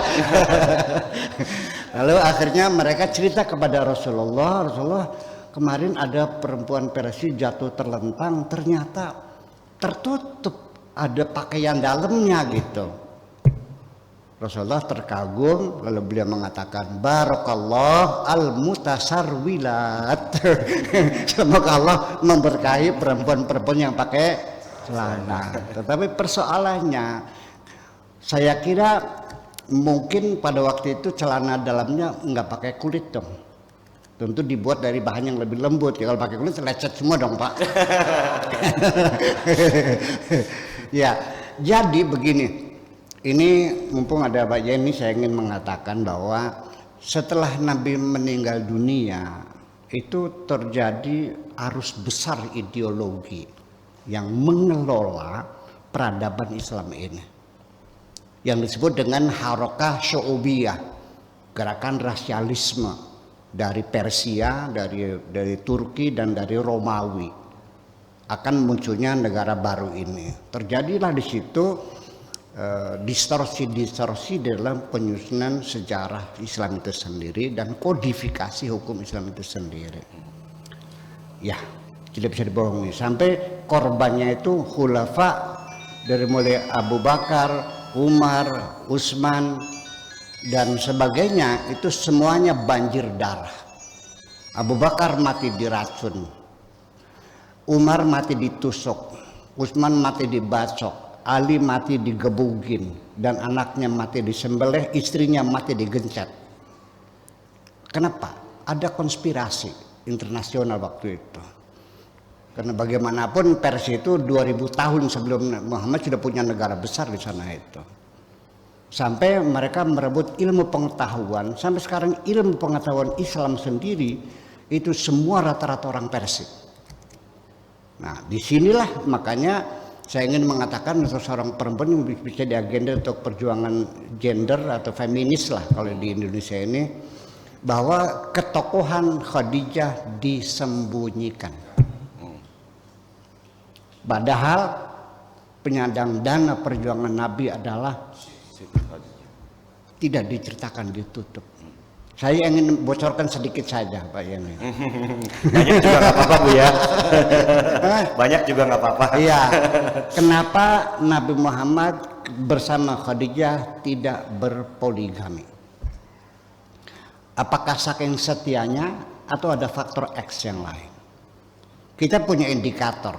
Ketika Nabi Muhammad itu mendapat wahyu, dikonsultasikannya bukan kepada orang-orang Arab penyembah berhala, dukun-dukun kepet, orang sakti, tidak, tapi konsultasinya dengan seorang pendeta namanya Waraqah bin Naufal. Kenapa urusan wahyu Nabi dikonsultasikannya dengan seorang pendeta Nasrani? Lebih yakin kebenarannya Nasrani. Jadi apakah Nabi tidak berpoligami itu karena setianya atau memang aturan agamanya Khadijah yang tidak mengizinkan? Ini persoalannya. Ini disembunyikan. Ini untung kita ada Pak Inang dari Bandung, itu bergabung dengan Prima TV ini. Dia adalah ketua Asosiasi Antropolog Indonesia Pemda Jabar. Jawa Barat. Jadi nanti kita kolaborasi dengan beliau ya, dia yang tahu ilmu antropologinya, kalau saya kan gado-gado. Ya. Nah itu kira-kira. Jadi sampai sekarang saya tetap tidak masuk akal seorang pengusaha seperti Khadijah. Mana mungkin tidak bertemu dengan lelaki? Mungkin nggak ngasih faktur dari lubang? Ya pasti ketemu dong. Pengusaha dia itu importer dan eksportir. Kalau musim panas dia menjual rempah ke Syam. Kalau musim dingin dia menjual tekstil ya, bahan-bahan pakai sutra ke Habasyah. Seorang pengusaha importer eksportir yang kalibernya mungkin paling ini. Tidak mungkin dia bertatap muka tidak bergaul dengan lelaki. Jadi artinya jadi isu perempuan ini adalah satu proses pertarungan budaya pada waktu itu. Ya, jadi kemudian persoalan jabatan tangan, saya selalu berjabat tangan dengan siapapun. Saya yang punya standar. Kalau perempuannya cantik, jelita dan seksi, saya tahu diri. Saya bilang pangapunten kula. Tapi kalau orang-orang perempuan yang udah sepuh-sepuh udah gak ada masalah lah. Nah, dari sikap saya bersalaman perempuan juga saya disoroti oleh para ulama di wilayah 3 ini. Pakai satu jorok katanya. Salaman gap-gap baik. Ya. Saya tidak mau berdebat dengan mereka. Tapi saya dengan dalil budaya sajalah. Saya sudah bilang pangapunten, tetapi perempuan itu sudah nyelonong tangannya. Etis enggak? Saya tolak. Sakit hati enggak? Bayangkan. Iya kan? Ya sudah saya terima. Ya tapi kan dosa. Oke deh kalau seandainya Anda memaksa saya harus meyakini dosa bersalaman perempuan. Oke. Saya tidak mau berdebat sih. Oke dosa. Tetapi saya kan menggembirakan orang. Orang itu merasa bangga sudah salaman sama Buya. Ya kan gitu. Nah, saya dapat dosa bersalaman dengan perempuan 10 poin, tapi saya dapat pahala 100 poin. Jadi dikurangi 10 poin ini untuk berdosa saya untung berapa Profesor? Untuk 100 poin saya menggembirakan orang. Jadi bagi saya bahwa faktor menggembirakan orang itu merupakan hal yang sangat menjadi standar di kami. Coba belajarlah, karena bagaimanapun puncak kebahagiaan kita adalah terletak pada saat kita bisa membahagiakan orang lain. Oleh karena itu nanti kapan-kapan mesti bisa kumpul nih Pak Profesor, Pak Ian di pondok ini kita bahas masalah-masalah isu-isu nasional supaya meredakan pertengkaran antara kita. Dan Boima TV itu visi dan misinya berbagi kebahagiaan dan menghindari pertengkaran di antara kita. Terima kasih. Amin, terima kasih. Baik, Mbak Yeni, mangga dipersilahkan untuk memberikan tanggapan apa yang tadi juga disampaikan oleh Profesor dan Buya tadi. Iya. Jadi saya mungkin berangkat dari pengalaman saya sendiri aja, Bu ya. Menyangkut soal salaman ini ya. Iya. Kalau dalam berbagai pengalaman saya ke banyak negara Timur Tengah, ada yang salaman, ada yang nangkupin tangan aja nggak salaman. Ya, laki-laki juga begitu. Jadi tergantung konteksnya saya rasa dan tergantung pemahaman orangnya. Bahkan kalau yang mungkin yang paling menonjol ya bagi saya pengalaman pribadi itu adalah ketika saya salaman dengan Khadimul Haramain, Raja Salman bin Abdul Aziz. Beliau yang salaman, yang mengulurkan tangan. Nah, ini kurang apa? Ini kan simbol Islam. Betul. Ternyata beliau salaman tuh nggak masalah. Itu pengalaman saya pribadi. Nah, saya juga dulu pernah baca kalau nggak salah, mungkin di sini Buya mungkin bisa lebih mengelaborasi lagi. Kalau nggak salah soal konsep salaman itu Imam Yusuf Qaradawi sendiri pernah nulis gitu, tapi saya lupa ingat. Jadi ada dua pendapat yang berbeda dalam hal ini, dan beliau mengambil dari dua pandangan yang didasarkan kepada narasi dari Siti Aisyah yang mengatakan Nabi Muhammad SAW nggak pernah salaman, Tapi ada juga riwayat yang dikatakan oleh Atiyah Al-Ansariyah yang mengatakan Nabi salaman waktu ngambil sumpahnya. Banyak wanita-wanita muslimah, Nabi mengulurkan tangannya. Iya. Nah, jadi di situ disimpulkan bahwa ada perbedaan opini kalau persoalan salaman ini sendiri. Nah, sama seperti jilbab, sama seperti hijab, ada yang mengatakan harus berjilbab dengan cara definisi tertentu, ada yang tidak, ada yang cukup dengan berpakaian sepantasnya. Nah, karena itulah Buya mungkin juga mengalami kalau banyak negara-negara Timur Tengah di Kuwait, di Qatar, kadang-kadang saya sama wanita-wanita muslimah di sana yang pakai kerudung cuma saya. Padahal acara resmi pejabatnya banyak yang tidak pakai jilbab, ya pakai rok aja biasa. Nah, tapi kalau negara seperti Oman, ya, di Oman salaman biasa. Kemarin saya baru pulang tahun lalu dari Oman, salaman semua dengan menterinya, dengan siapapun semua salaman. Tapi bajunya, nah, yang menyikapi persoalan salaman itu. Salaman sendiri kalau saya kembalikan kepada orangnya, kalau saya nggak masalah, sama seperti Buya juga. Apa? Berhenti? Oh, sinyalnya habis. Ingin mendapatkan barokah dengan bersalaman itu. Amin. Tapi kalau yang ganteng, ya jelas mungkin agak nahan diri, apalagi kalau suami ada di samping kan nggak mungkin. Gitu, ya. Nah, jadi tapi kalau dalam suasana profesional di mana tidak bersalaman dianggap bisa menyinggung perasaan, kalau saya ini pribadi, atau menunjukkan bahwa kita tidak profesional, maka saya akan bersalaman seperti biasa saja. Jadi mungkin itu kalau dari sudut pandang saya, bahwa salaman sama juga seperti batasan menutup aurat, itu banyak itu, mukhtalifah. Ininya berbeda-beda cara pandangnya. Terima kasih. Oke, terima kasih. Begini, ketika saya bersalaman dengan perempuan siapapun, yang tahu persis saya menikmatinya atau tidak, saya yang tahu. Siapapun tidak tahu. Makanya ketika yang datang itu cantik jelita dan seksi, saya menjaga diri. Kalau yang tahu hati saya, takut barangkali saya menikmatinya kelembutan tangan itu. Ya. Tetapi ketika saya tidak punya, ya saya tahu juga. Paling-paling setelah salamannya, astagfirullah. Saya tahu kok. Ya, jujur saja ini. Saya juga laki-laki boy. Gitu. Ada rasa senang kan begitu. Makanya saya yang menjaga diri. Moral itu yang menjaga diri kita sendiri. Ya. Kemudian bersalaman ini memang sebetulnya masalahnya masalah budaya ya. Orang Jepang itu dengan menunduk, iya kan? Orang Cina dengan menggoyang tangannya. Orang Eropa berjabat tangan dengan bikin.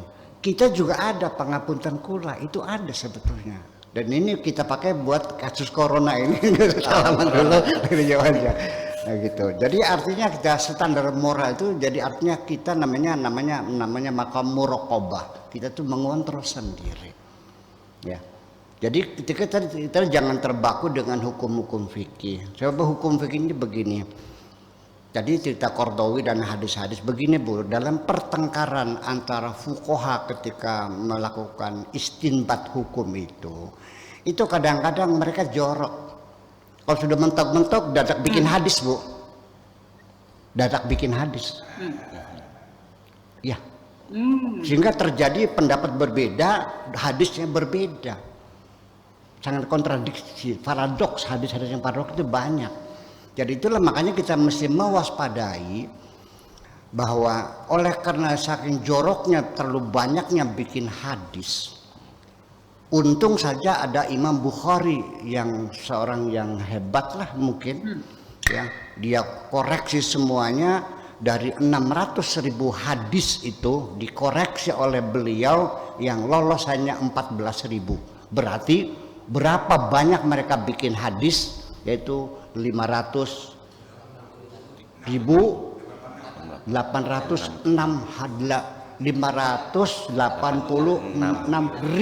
hadis yang ditolak. Artinya betapa suburnya mereka membuat hadis. Oleh karena itu, masalah fikih kita tetapkan saja bahwa fikih itu adalah dzanniyus tsubut, hanya dugaan kebenarannya. Kalau Al-Quran namanya qat'iyyus tsubut. Jadi artinya bahwa ketika mereka menyusun fikih itu ada dua hal seperti tadi juga, subjektivitas dan relativitas. Maka kita selalu berbeda. Makanya kita perlu ke depan supaya umat Islam jangan bertengkar terus, cobalah kita jelaskan kepada mereka pluralisme itu jangan diharamkan. Ini MUI fatwanya mengharamkan. Pluralisme itu adalah satu perjuangan, pergulatan antar berbagai kepentingan dalam masyarakat untuk membuat satu common society. Kita bisa hidup berdampingan dengan ideologi, kepentingan, agama yang berbeda. Begitu indahnya diharamkan, ini dasar dari mana? Saya kira mereka mendefinisikan sendiri pluralisme itu artinya ke masjid bareng-bareng, ke gereja bareng-bareng, dikirain seperti itu. Padahal common society yang dibangun oleh pluralisme itu adalah pertarungan panjang sesungguhnya. Terima kasih, begitu aja. Oke. Terima kasih Bu ya. Mbak Yeni gimana tanggapannya? Kayak tambah cocok nih nanti. Cocok banget ini sih. Orang tidak memahami bahwa justru pluralisme itu anang-wenangan yang menggunakan agama. Kalau kita di Indonesia dalam sejarahnya, mungkin kalau yang muda-muda nggak pernah ngalamin Bu ya, di mana pemerintah mengikuti bukan madhab ya, tapi pandangan dari kelompok tertentu sehingga mendiskriminasi kelompok lainnya. Dalam hal ini adalah soal agama, pendekatan beragama. Jadi kalau yang muda-muda sekarang nggak pernah ngalamin bagaimana dulu kalau berbeda dengan interpretasi pemerintah, maka kemudian bisa dianggap melawan. Termasuk dalam hal ini soal interpretasi agama. Jadi Gus Dur pernah cerita, dulu ada zaman Orde Baru, zaman Orde Baru itu NU banyak dikesampingkan nih. Ini memang buka-bukaan lah. Nah, padahal pemerintah ketika akan menetapkan, karena kita sudah mau masuk Syawal, Idul Fitri biasanya dengan memakai acuan kelompok yang non-NU. Nah, NU karena cara melihat bulan Syawal itu berbeda, ya. Nah, sering berbeda dengan pemerintah. Pemerintah Syawalnya misalnya Jumat, NU baru Sabtunya, ya, karena belum lihat hilal. Nah, suatu hari ada orang Madura, ini ceritanya Gus Dur. Ada orang Madura mau sholat. Nah, sholatnya beda, pemerintah sudah Idul Fitri kemarin, sudah sikap resmi pemerintah. Lalu kemudian NU baru besoknya. Ini mau sholat di lapangan rame-rame.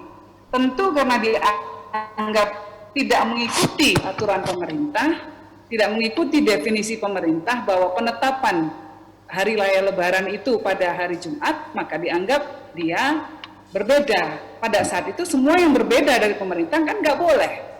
Nah, mau sholat di lapangan, dimarahinlah sama Koramil.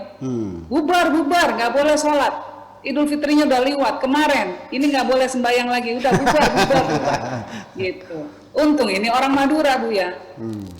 Orang Madura jadi dia ngelarang. Sampean ini bagaimana katanya? Orang nggak sembahyang nggak dilarang. Sampean ini PKI katanya. Jadi dibuat bercanda seperti itu, ya. Nah, tapi artinya bahwa ketika atas semua hal, ya semua tidak boleh berbeda dengan negara, itu menjadi berbahaya. Karena umat yang berbeda interpretasi agamanya dari yang dianut oleh negara, kemudian akan menjadi terdiskriminasi. Nah, pluralisme ini kan sebetulnya menjamin bahwa semua orang bebas Ya. punya interpretasi. Ya. Mau sholatnya ini ikuti saja, tapi begitu negara punya sikap berbeda, begitu tidak ada pluralisme, hanya negara, ya sudah, maka banyak orang yang bisa menjadi korban didiskriminasi. Jadi saya setuju sekali dengan pandangan Buya bahwa pluralisme itu justru adalah tameng kita untuk itu dihargai dan tetap akan dijaga. Dan umatnya bukan cuma umat muslim, umat non muslim, umat muslim dan non muslim, tetapi antara sesama muslim sendiri dengan umatnya yang berbeda-beda. Ya. Bayangkanlah ikut katakanlah Wahabi.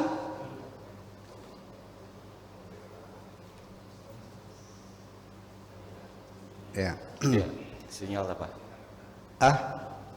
Masih nyambung nggak? Iya, gangguan. Gangguan ya. Gangguan sinyal ya. Maksudnya oke deh. Masih terdengar nggak? Di sananya bisa dengar nggak? Masih dengar nggak sananya? Masih ya? Oh, masih nyambung ya? Hah? Masih Nyambung. Oh begitu. Oke deh. Ini gangguan sinyal jadi Mbak Yani nggak kedengar. Iya, Lanjut Bu. Iya, banget Mbak Tebu.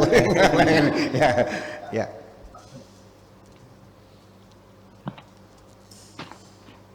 Mangga dilanjutkan Mbak Yani.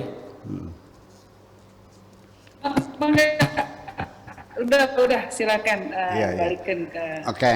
Saya ingin respon. Haji kok. Jadi MUI itu mengharamkan pluralisme. Satu. Ada lagi yang kedua bahwa pluralisme itu merupakan satu keniscayaan, satu realita dalam kehidupan. Jadi pluralisme itu adalah satu kepastian yang tidak bisa dihindari. Jadi kita hendaknya menerima pluralisme itu sebagai satu realita. Itu pendapat tentang bagaimana orang melihat pluralisme. Saya melihat pluralisme di atas itu semua. Bukan hanya sebagai keniscayaan, bukan sesuatu yang haram.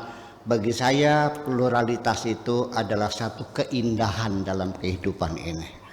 Kita menjadi indah ketika kita plural itu semuanya.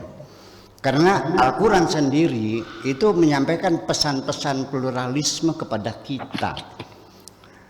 Sengaja Allah bikin warna kulit kita berbeda sebagai ayat-ayat Tuhan. Wa min ayatihi ikhtilafu alwanikum. Perbedaan bahasa-bahasa di dunia, pluralitas di dalam bahasa itu sebagai ayat-ayat Allah. Wa min ayatihi ikhtilafu alsinatikum. Kemudian juga ikhtilaful laili wan nahar. Kemudian juga wa ja'alnakum syu'uban wa qabaila. Allah bikin berbagai macam bangsa, suku bermacam-macam. Itu pluralitas yang ada di dunia adalah menjadi bukti kebesaran Tuhan. Artinya bahwa pluralitas bagi saya bisa menghantarkan pemahaman kita kepada Tuhan. Jadi artinya orang yang menolak pluralisme artinya menolak kebesaran Tuhan kalau begitu. Betul. Lah, iya makanya. Nah ini di YouTube kita sendiri itu ada teman-teman yang mengeluh, kok ngaji segini enaknya masih ada saja yang dislike sih. Saya bilang andaikan sudah tidak ada yang dislike, saya akan bayar kamu untuk membuat dislike YouTube saya. Itu menjadi indah. Seandainya kalau tidak ada musuh, saya bayar kamu untuk memusuhi saya. Karena bagaimanapun kehidupan adalah logika konflik yang berjalan. Terima kasih. Oke, terima kasih. Baik, kita akan sebentar lagi untuk mengakhiri season pertama, Bu ya.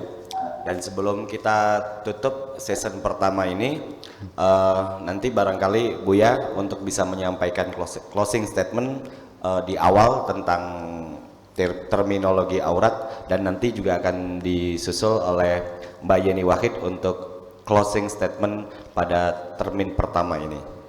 Buya, mangga. Jadi sebagai closing statement kita harus paham bahwa kehidupan ini adalah pertarungan antara positif dan negatif. Allah dengan sengaja bikin iblis, bikin setan.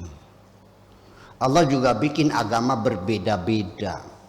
Allah bikin juga perempuan, ada yang cantik, ada yang tidak cantik, ada yang bodoh, ada yang pintar, ada yang putih, ada yang hitam.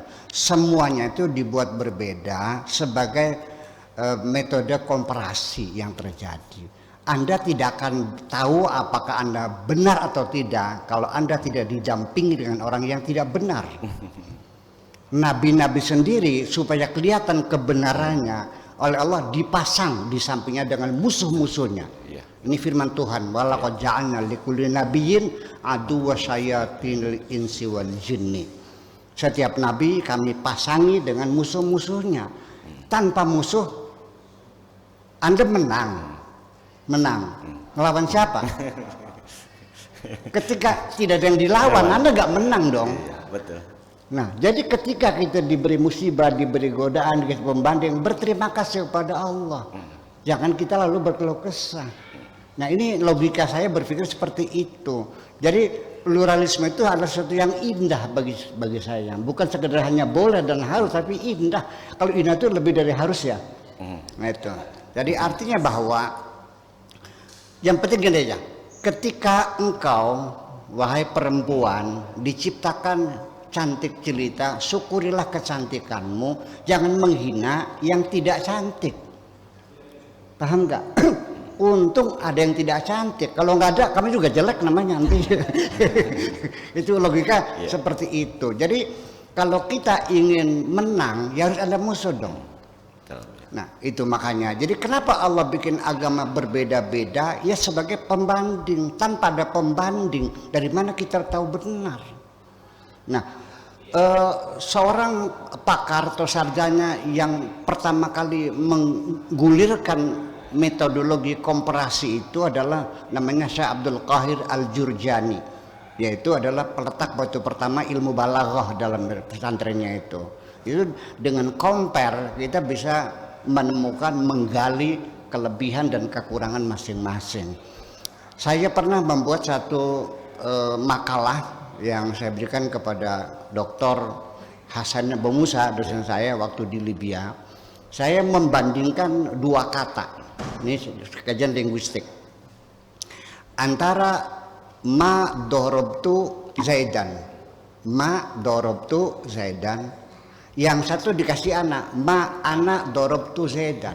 Mungkin Anda mengatakannya ya bedanya dikit. Setelah saya gali ada 50 perbedaan di situ.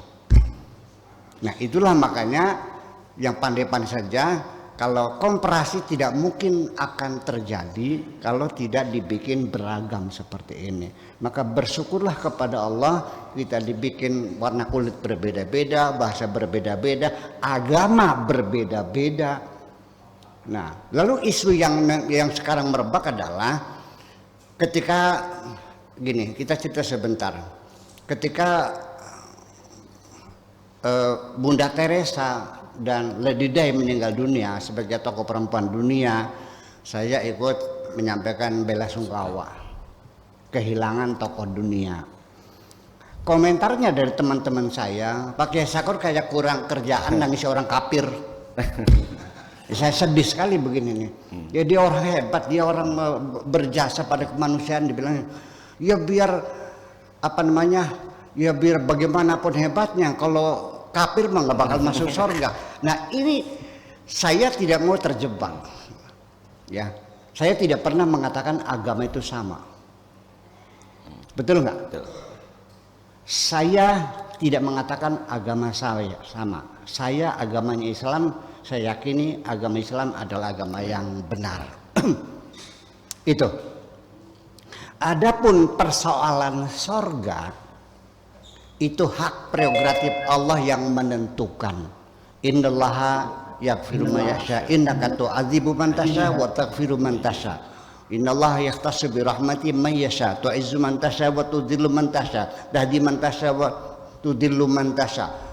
Jadi sorga adalah hak mutlak prerogatif Allah. Kita tidak boleh mengkapling-kapling sorga. Serahkan kepada Allah. Yang penting yuk kita berpacu dengan kebaikan-kebaikan. Terima kasih. Oke, terima kasih ya. Luar biasa, closing yang sangat singkat, padat dan jelas. Selanjutnya kepada Mbak Yeni dipersilahkan untuk menyampaikan closing statement-nya.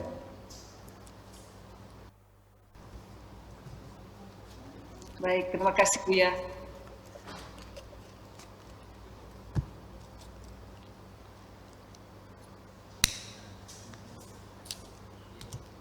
Mas, tadi gimana Mas? Closing statement Bu ya, Mbak Yeni. Penutupan. Penutupan. Oke. Ya.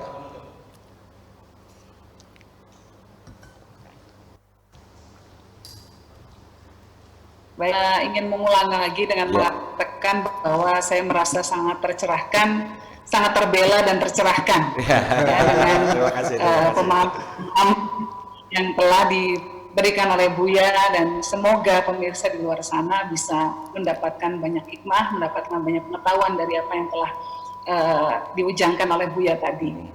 Dan kalau soal jilbab, soal hijab, soal aurat, saya ikut apa yang dikatakan oleh Buya, dan semuanya akhirnya kalau saya kita berpegang saja kepada aurat, ya, apapun definisi dari aurat itu kan tidak terlepas dari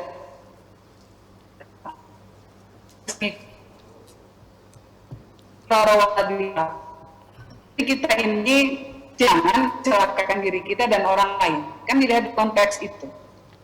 Kita pakai pakaian atau apapun, konteksnya tentu kita ingin menjaga kehormatan kita, menjaga penampilan kita agar dihormati oleh orang lain, dihargai orang lain. Kembalinya ke sana. Nah, segala urusan sana dan kembali kepada niatnya. Innamal a'malu binniyah.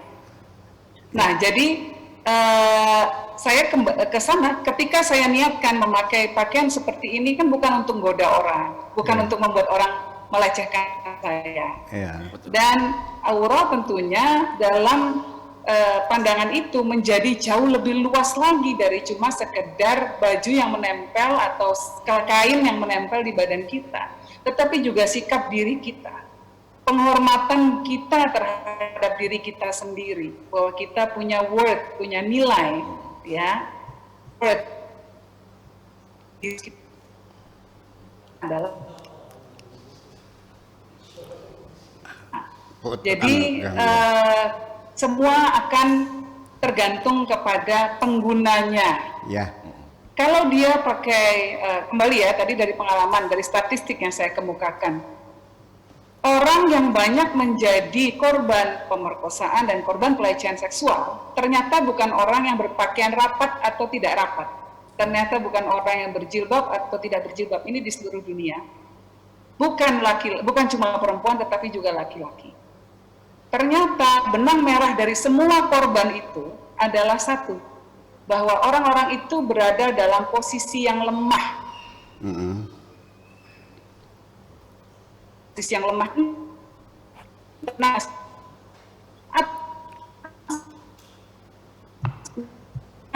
misalnya seorang perempuan muslimah pakai jilbab, pakai cadar, jalan di gang sempit malam sendiri. Kira-kira kalau ada orang iseng digangguin nggak? Bisa jadi digangguin karena dia berada dalam posisi di mana dia melemahkan dirinya sendiri, di mana dia lemah sekali. Kalau ada orang mau gangguin dia nggak bisa melawan. Jadi lepas dari sikap dirinya, lepas dari pakaian yang menutupi dirinya. Demikian juga dengan perempuan yang tidak menutup aurat seperti batasan di banyak negara-negara atau masyarakat Muslim. Misalnya pakai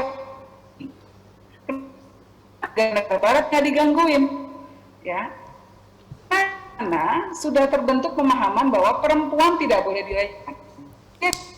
Masih lebih kan jilid apa dikasih dulu Bu ya, supaya orang nanti mau ngaji lagi ya mau Buya. Nah, jadi secara statistik menunjukkan orang yang dilemahkan, orang yang berada dalam posisi lemah adalah orang yang punya kans untuk dilecehkan atau diserang baik secara seksual maupun secara fisik. Terlepas dia memakai jilbab atau tidak memakai jilbab. Jadi itu kesimpulannya seperti itu. Nah, kalau soal jilbab kembali saja ke masing-masing. Apa yang diyakini sudah mengerti. Mau pakai jilbab terserah, nggak mau pakai jilbab boleh, mau pakai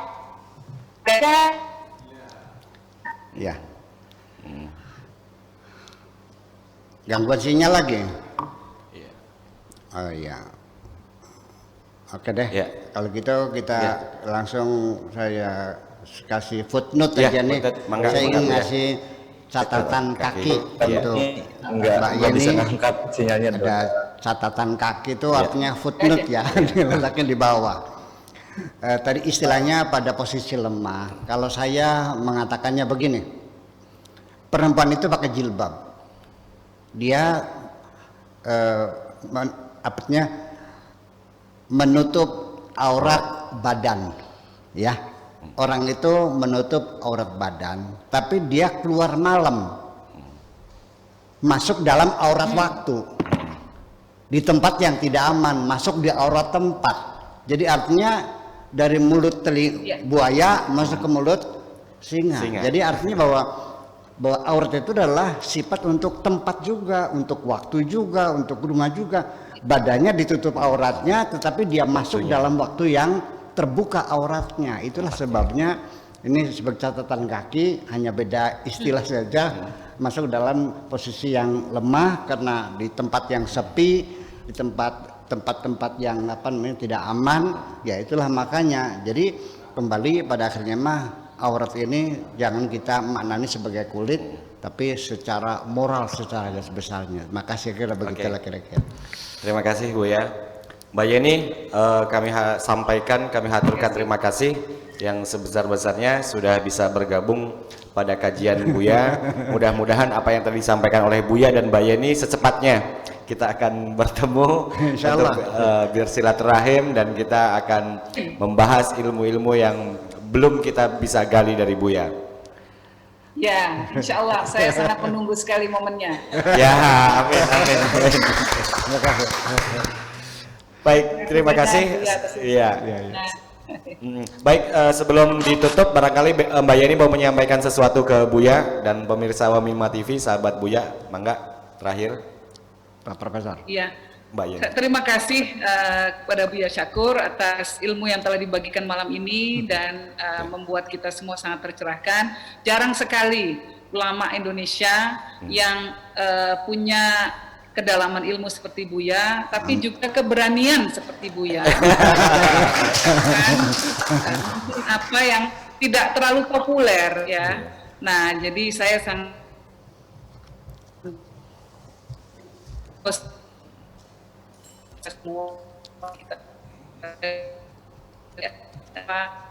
bagi kita akan sangat pas.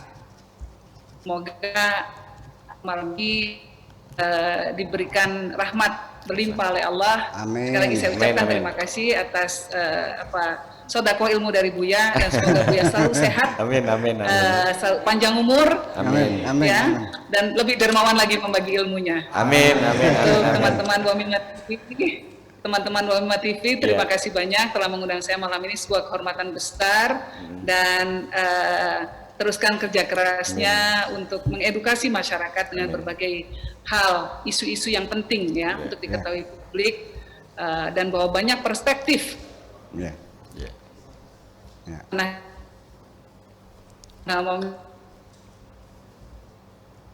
Ya, udah. Ya. Dan umur panjang untuk bertemu Amin, di amin. kesempatan lainnya. Amin, Wassalamualaikum amin, warahmatullahi wabarakatuh. Waalaikumsalam warahmatullahi Sebelum kita tutup, Pak Budi, Pak Prof, Pak Prof, Pak Prof, apakah masih gabung?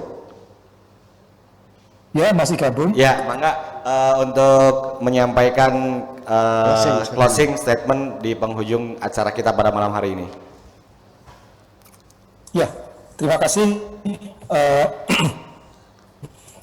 Yasakur, Mbak Yeni dan Mbak Mima atas kesempatannya.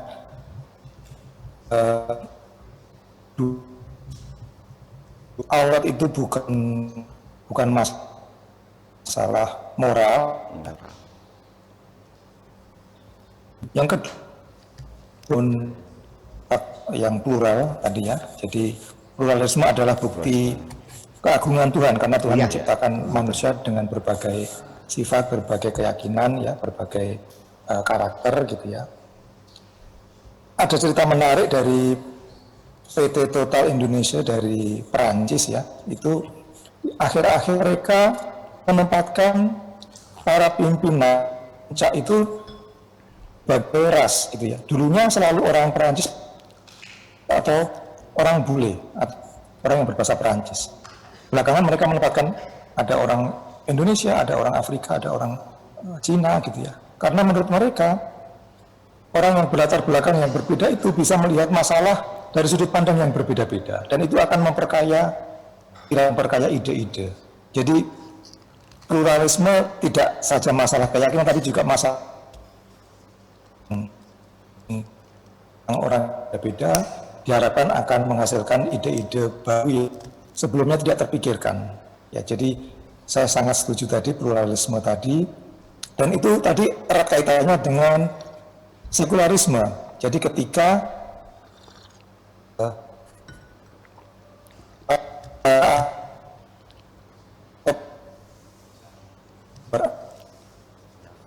salah satu dukung pluralisme campur tangan keyakinan cara bermasyarakat itu akan mendukung tumbuhnya pluralisme. Saya kira itu, dan saya itu sangat berharap sebenarnya dia ini diundang ke pengajian-pengajian di BUMN. boleh boleh Pak Prof.